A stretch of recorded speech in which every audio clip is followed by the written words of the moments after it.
It is I, McJulies! Hey McJulies, do you like Xenoblade Chronicles games? Yeah, I like them. I've got like all of them and 2 copies of the original, the regular and the definitive edition. So yeah, I like Xenoblade Chronicles games. I'm not a rich man, but I'll do whatever it takes to get some Xenoblade. Alright, so what am I up to? I'm over here trying not to feel it too hard. Let's talk a little bit and see some gameplay from Xenoblade Chronicles 2. And hopefully in the future I'll be able to review all these bad boys. Alright, so hopefully over here, if I didn't screw up the editing, there's a picture that maybe you can see and maybe you can't see.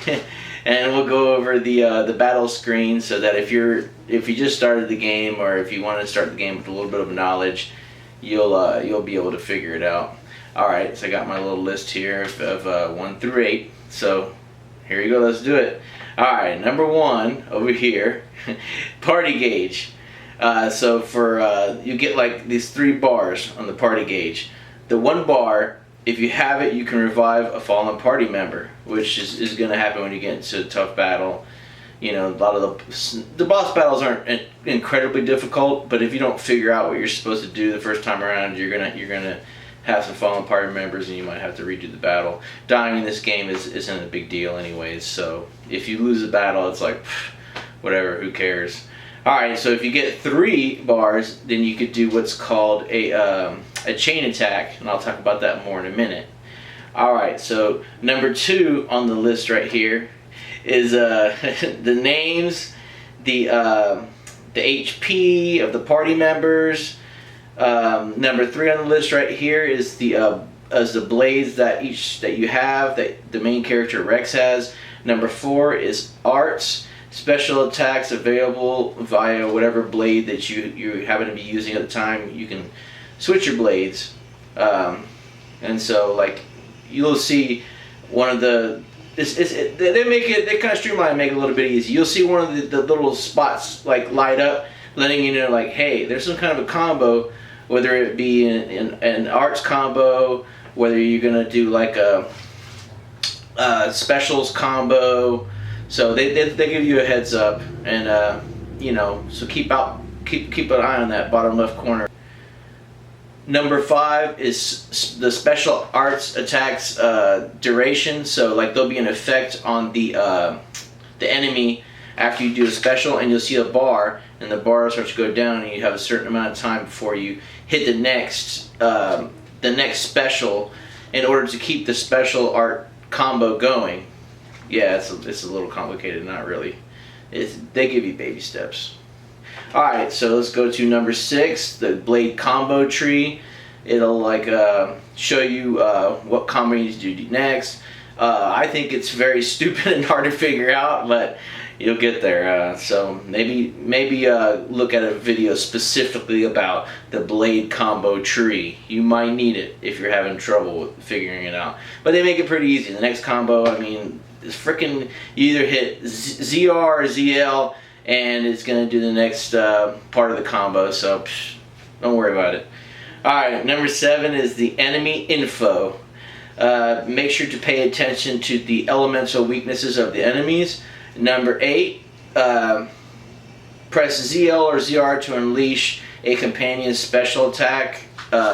You know, usually it'll be part of a combo. If a combo has not started yet, it'll pop up. I wanted to talk about the orbs. So when you're doing a chain attack, you know, a chain of special attacks, when you get to the 3rd level, first level you can have a level 1 art. Second level you have to have at least a 2nd level special art, and 3 you have to have at least a 3, and there's also a 4.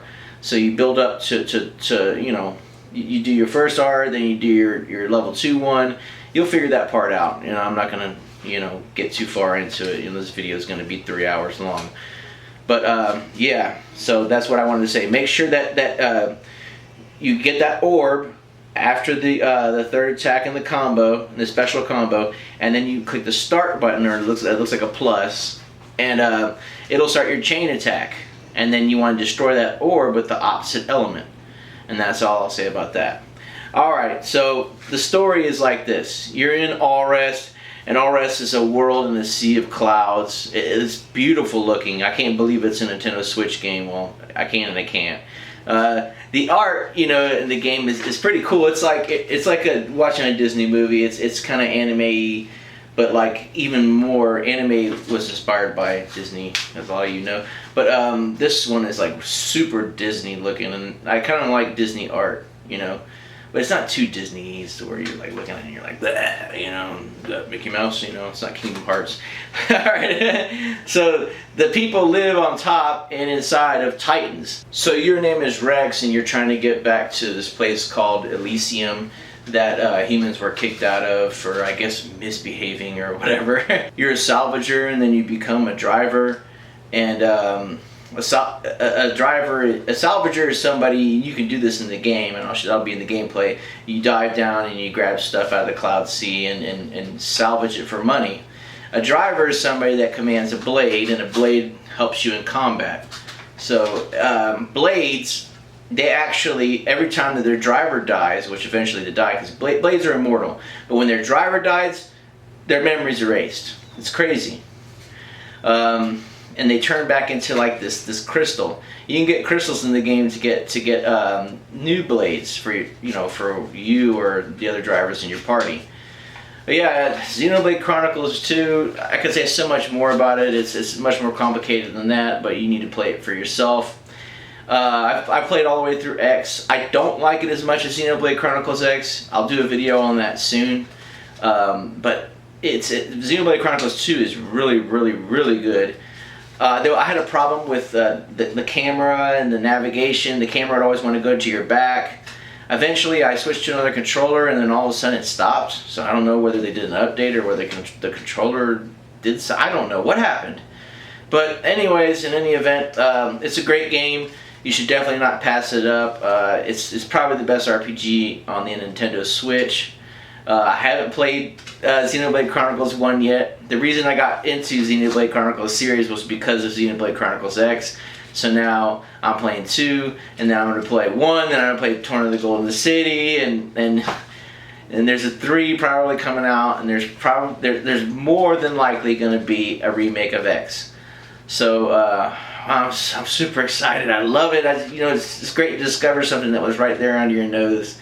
And then all of a sudden, like, bam! Like, wow! How did I miss this? I played Xenogears a long time ago, but it was at a friend's house, so I didn't get to play much of it. But I loved it. And Monolith Soft knocked out of the park again with the Xenoblade Chronicles series. Alright, y'all, let's take a look at some gameplay. Make Dualies out.